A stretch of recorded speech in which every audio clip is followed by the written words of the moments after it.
Bitcoin, what is it and why is it important? Bitcoin's inventor, Satoshi Nakamoto, described Bitcoin as a peer-to-peer electronic cash system in the original 2009 Bitcoin white paper, the document which created the roadmap for Bitcoin. To date, this is still the most simple and accurate description. Bitcoin is a consensus network that enables a new payment system and a completely digital money. It is the first decentralized peer-to-peer payment network that is powered by its users with no central authority or middleman. From a user perspective, Bitcoin is perhaps best described as cash for the internet, but Bitcoin can also be seen as the most prominent triple-entry bookkeeping system in existence. It is also known as digital cash, cryptocurrency, an international payment network, the Internet of Money, but whatever you call it, Bitcoin is a revolution that is changing the way everyone sees and uses money. The beauty of Bitcoin is that it requires no central servers or third-party clearinghouses to settle transactions. All payments are peer-to-peer and are settled in about 10 minutes, unlike credit card payments, which can take weeks or months before they are finally settled. All Bitcoin transactions are recorded permanently on a distributed ledger called the blockchain. This ledger is shared between all full Bitcoin miners and nodes around the world, and is publicly viewable. These miners and nodes verify transactions and keep the network secure. The Bitcoin protocol is also hard limited to 21 million Bitcoins, meaning that no more than that can ever be created. This means that no central bank, individual or government can come along and simply print more Bitcoins when it suits them. In this sense, Bitcoin is a deflationary currency, and as such is likely to grow in value based on this property alone.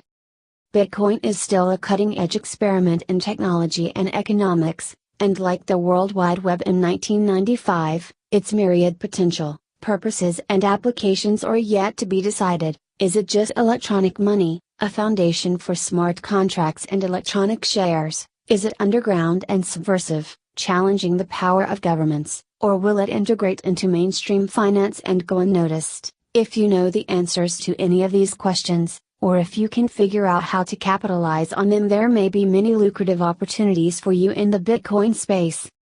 The Bitcoin universe is changing fast, and often to stay ahead of the game it's necessary to follow the news almost hourly and discuss the latest events with other members of the community. Bitcoin.com exists to be a reliable information hub for beginners and industry insiders alike. That being said, staying ahead of the game is not a necessity if you simply wish to use Bitcoin as a currency to purchase goods and services, or wish to accept Bitcoin for transactions, something thousands of people around the world do every single day. Who developed Bitcoin?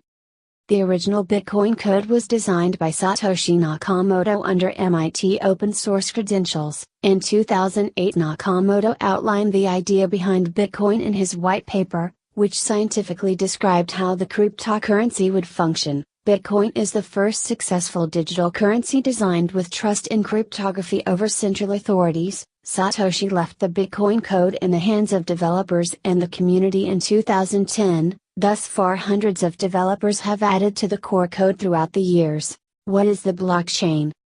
Bitcoin is dependent on the blockchain that underlies and structures the system. The blockchain is the vertebrae of the protocol and the glue that holds the network together. It is simply a vast, distributed public ledger of account. It keeps track of every transaction ever made in the network, and all transactions are timestamped and verified by network miners. This is how it works. Miners with specialized computers compete to solve mathematical puzzles with other computers, and once they solve a puzzle they are awarded with some Bitcoin, but they also add a block of completed transactions to the blockchain for future viewing and verifiability. Once a block is added to the chain, the cycle repeats itself, and the computers continue to compete to solve these difficult problems. Every transaction on the blockchain is completely transparent and accounted for in its log. Anyone can see the public keys of any transaction they want. Although there are no names associated with transactions, one could go all the way back and view the very first transactions ever made on the first block ever created.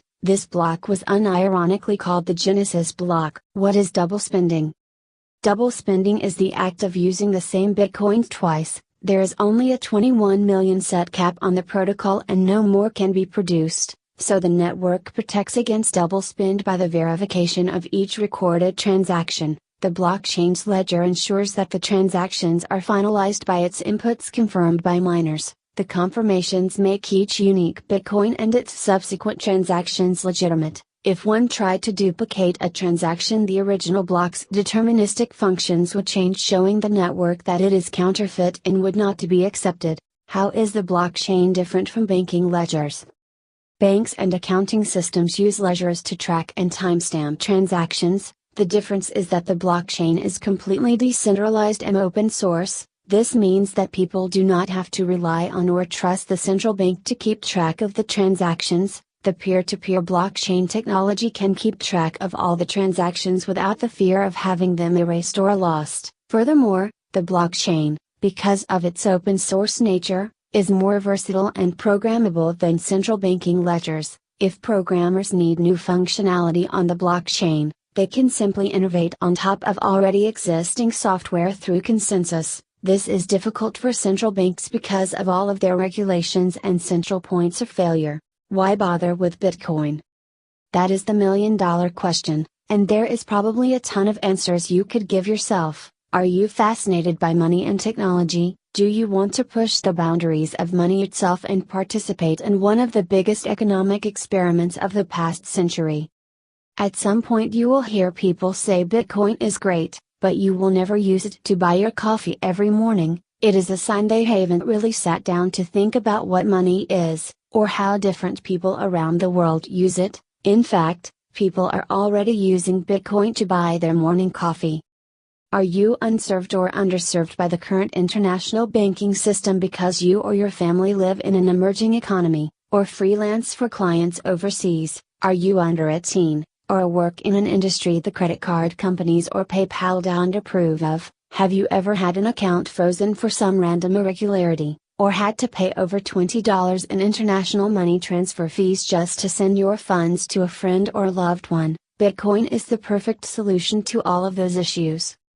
If you are a merchant either online or brick and mortar, accepting Bitcoin is faster and cheaper than credit cards, and all payments are final, fees are lower, and there's no risk of fraudulent chargebacks.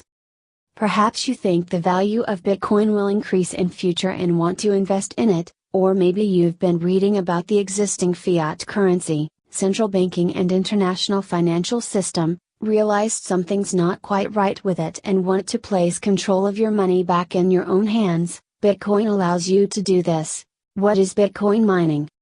Bitcoin mining is analogous to the mining of gold, but its digital form. The process involves specialized computers solving algorithmic equations or hash functions. These problems help miners to confirm blocks of transactions held within the network. Bitcoin mining provides a reward for miners by paying out in Bitcoin. In turn, the miners confirm transactions on the blockchain. Miners introduce new Bitcoin into the network and also secure the system with transaction confirmation. They are also rewarded network fees for when they harvest new coin and a time when the last Bitcoin is found. Mining will continue. How can you buy Bitcoin? Bitcoins can be bought from various sources. You can purchase them online using an exchange or brokerage service that will enable you to buy Bitcoin with a bank transfer using fiat currency, a credit card, and some services also offer buying opportunities using PayPal. Bitcoin can also be purchased locally using local Bitcoins, and from Bitcoin teller machines, which are similar to cash ATMs that you find worldwide. Bitcoin.com offers a recommended list of current online exchanges and brokers who sell Bitcoins. You can also buy Bitcoins instantly using your credit card on Bitcoin.com. Can you sell Bitcoin? Bitcoins can be sold in various fashions. The currency can be sold online to an exchange or live in person locally. These same instances work similarly to the buying process. You can sell your Bitcoin to the exchange at the current price it's being sold for. More anonymously, you can sell in person or use a localized two-way ATM. ATMs can be found all over the world, and these machines are mostly used for purchasing. Two-way ATMs can allow you to sell the currency. Most ATMs, however, only allow you to buy Bitcoin. There are also teller machines that require identification as well.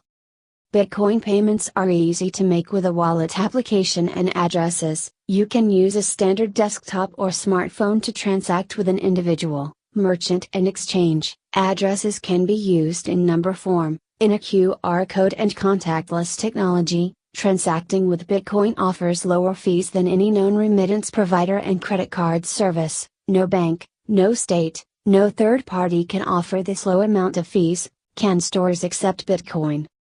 Brick-and-mortar outlets can also accept Bitcoin. Services like Coinbase, CoinKite, and BitPay offer applications and hardware for the convenience of the store owner. Most of these businesses offer invoicing and accounting with their services. However, third-party services are not required by physical merchants to accept the currency. Individual users can also accept Bitcoin directly and handle the transactions and accounting themselves.